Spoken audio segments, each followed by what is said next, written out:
Bom dia, boa tarde, boa noite, boa madrugada para você, meu amigo, minha amiga do LAC Cursos. Hoje nós vamos falar também de uma aula bem curtinha, tranquila, sobre a eficácia de sentença estrangeira. O direito penal, ele tentou pensar, o Código Penal tentou pensar em todas as hipóteses. Questão de cumprimento de pena no estrangeiro e a questão da própria sentença penal condenatória no estrangeiro e os reflexos que ela poderá ter aqui no Brasil. Vamos imaginar que uma pessoa seja condenada no estrangeiro e aí você vai falar, tá, foi condenado no estrangeiro, e daí? E daí que pode ter reflexos aqui no Brasil. Sim, para fins de reparação de dano, para reparação de dano material, reparação de dano moral. Então vamos imaginar uma situação que aconteceu, um caso muito triste, que aconteceu em que uma brasileira teria sido agredida pelo seu companheiro e ela teve que fugir para o Brasil, porque eles moravam nos Estados Unidos, e ela teria sido agredida, publicou lá a imagem dela, com o olho tudo roxo. Enfim, que a pessoa, que o brasileiro acabando sendo condenado nos Estados Unidos, vai existir um título, né, uma sentença penal condenatória, é um título executivo que vai ter reflexos aqui no Brasil. E um dos reflexos é saber qual é a eficácia, qual é a força de uma sentença penal condenatória lá nos Estados Unidos ou em qualquer outro país que venha ter aqui no Brasil. Como é que faz esse procedimento segundo o nosso Código Penal? Gente, o artigo 9º diz assim: a sentença estrangeira, quando a aplicação da lei brasileira produz na espécie as mesmas consequências, podendo ser homologada no Brasil para... Então aqui está dizendo o seguinte, que a sentença estrangeira, ela vai produzir os mesmos efeitos como se tivesse sido aqui no Brasil, respeitando a lei penal brasileira. Então ela vai obedecer, apesar de ser de outro país, ela vai obedecer as mesmas regras de uma sentença que tivesse sido proferida aqui no Brasil. Mas não é em qualquer situação. Primeira situação, para obrigar o condenado à reparação do dano, a restituições e outros efeitos civis. E 2, sujeitá-lo à medida de segurança. Com relação ao primeiro inciso, aqui deixar bem claro que quando faz-se reparação de danos, né? Porque eu tenho que deixar bem claro, porque quando acontece um fato criminoso, acontece um fato, existe a possibilidade, é chamado 3 esferas: a esfera civil, a esfera administrativa e a esfera penal. Um exemplo clássico que eu posso dizer para vocês é a questão da embriaguez ao volante. Existe a punição administrativa, existe a punição criminal e pode existir a punição de natureza civil. Então, neste caso, quando ocorre um fato, pode ensejar a responsabilidade e as esferas são independentes. No caso aqui, acontecendo uma condenação do âmbito penal, você vai discutir na esfera civil não mais se a pessoa é responsável ou não. Você vai discutir o valor que ela tem que reparar. Então eu volto naquele exemplo. A brasileira foi agredida por seu ex-companheiro e aí ela veio para o Brasil. Ela pode requerer, caso ocorra condenação lá nos Estados Unidos, ela pode requerer que haja uma indenização aqui no Brasil de danos morais e materiais em razão da agressão que ela sofreu do seu ex-companheiro. Então é muito importante isso. No segundo inciso diz assim: para aplicar medida de segurança. Ocorre que a medida de segurança é aplicada para aquelas pessoas que são consideradas inimputáveis por uma questão de saúde mental. São pessoas que não têm o discernimento completo e que acabam cometendo crimes porque não têm o discernimento completo. São chamados, por devido a uma doença mental, acabam praticando crime sem entender o caráter ilícito, nem compreender-se de acordo com tal entendimento. Então, essas pessoas acabam sendo internadas ou tendo tratamentos ambulatoriais. Vamos imaginar que uma pessoa tenha cometido o crime nos Estados Unidos e essa pessoa foi considerada um inimputável devido a algum tipo de doença que não permite ele ter esse discernimento todo. Eu gosto de usar a expressão sanidade mental. Ele não tem uma sanidade mental. E aí você pode pedir para que se cumpra essa medida de segurança aqui no Brasil. Ah, professor, então é assim. São nessas duas situações e é bem simples, né?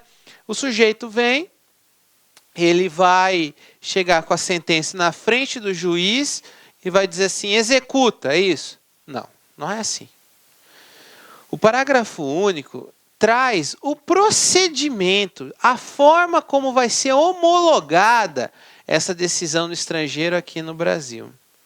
E diz assim, a homologação depende para os efeitos previstos no inciso 1, ou seja, da reparação de danos, pedido da parte interessada.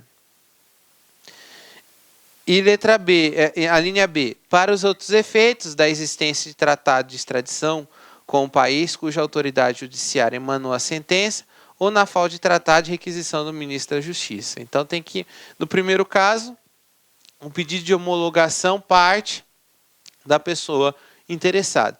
No segundo caso, no caso da medida de segurança, tem que ter tratados ou convenções. Se não tiver, requisição do ministro da Justiça. Aí você vai falar assim, tá, professor, diante de tudo isso, o que pode ser acrescentado? Porque, em regra, a execução de uma sentença tem que ser feita no país de origem. Mas o Código Penal abriu duas exceções. Abriu duas exceções que são importantíssimas. Em razão dessas duas exceções, o primeiro grande passo para isso, e não está lá no Código Penal, mas está sumulado na súmula 420 do STF, é que para se haver a homologação dessa sentença condenatória no estrangeiro, tem que haver o trânsito em julgado dessa sentença. Significa que é uma sentença que não cabe mais nenhum tipo de recurso, ou seja, ela está pronta para poder ser homologada pela Justiça Brasileira. A Justiça Brasileira não pode, em hipótese alguma, homologar uma sentença que ainda não houve o trânsito em julgado, que ainda está passível de recurso, por uma questão de segurança jurídica. Que tipo de segurança jurídica haverá se homologa uma sentença que poderá ser alterada mais à frente? Então, diante disso, e é interessante que no inciso 1 acaba se transformando em um título. Quando você homologa uma sentença penal condenatória, ela se torna um título executivo judicial. Como eu falei para vocês, você vai executar o título, você vai discutir o valor da reparação de danos. Você não vai mais discutir quem foi o autor ou se o fato existiu ou não, porque já está resolvido isso na sentença penal condenatória. O que se vai discutir são valores. Quanto e o que deve ser reparado no caso em concreto. E naquele outro caso, a aplicação de medida de segurança. Falei para vocês que, a princípio, a parte interessada que pede a homologação da sentença estrangeira para reparação de danos, e nos outros casos tem que ter tratados ou convenções ou a requisição do ministro da Justiça. Mudança fundamental. Isso cai em provas de concurso público. Quem é competente para homologar essas sentenças estrangeiras não é mais o STF, é o STJ. Isso foi alterado já tem um tempo, mas costuma-se cair em provas de concurso público, dizendo, olha, é o STF que é o responsável pela homologação de sentenças. Não, é o STJ. O STJ é responsável pelas homologações de sentenças estrangeiras. Só quero abrir mais um parêntese importante, que às vezes não é matéria de direito penal, mas eu vou estar contribuindo com as outras matérias. E foi um caso que aconteceu com figuras famosas aqui no Brasil, e eu não vou dizer o nome por uma questão de lealdade, mas aconteceu com pessoas famosas no Brasil. O que aconteceu?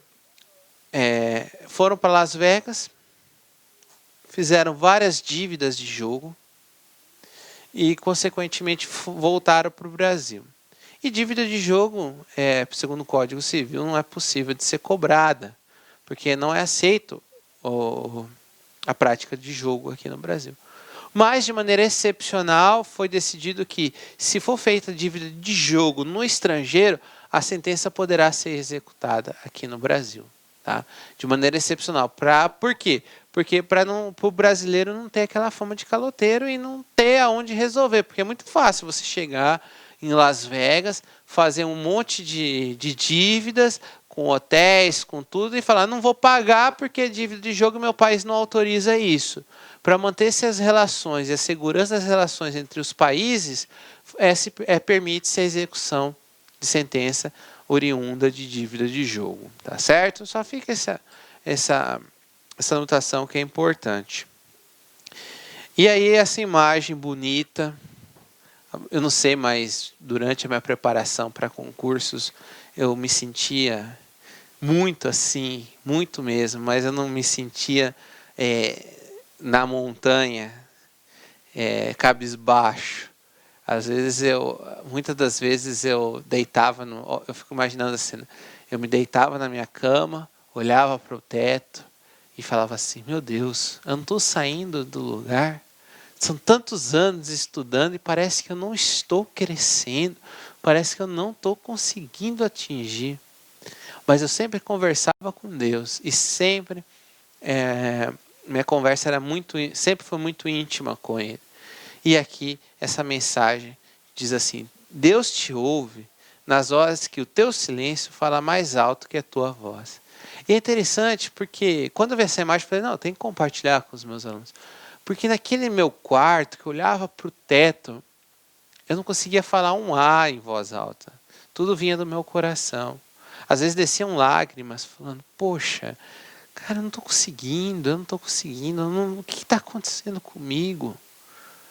E eram os momentos depressivos, vamos dizer, os momentos que você se sente com a sua autoestima um pouco baixa, mas independente de autoestima baixa ou não, eu sempre busquei a Deus. E Ele nunca me decepcionou. Então é isso, gente. Ele sempre vai estar te ouvindo, Ele vai estar sempre te amparando. Perceba a imagem, ele está cabisbaixo, no alto de uma montanha, mas olha o cenário lindo que está abraçando ele. Olha que cenário lindo que ele está perdendo dentro do seu próprio problema.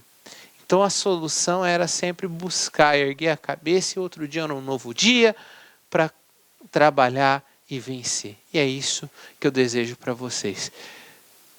Estudar para concurso não é uma linha reta. É uma estrada bem esburacada. Mas só depende de vocês. Só depende de vocês e eu acredito no potencial de cada um de vocês. Se vocês estão aqui, é porque vocês já estão diferenciados e vocês estão buscando algo de melhor na vida de cada um e principalmente, acredito que da sua família. Por isso, um grande abraço, fiquem com Deus e até o nosso próximo encontro. Clique lá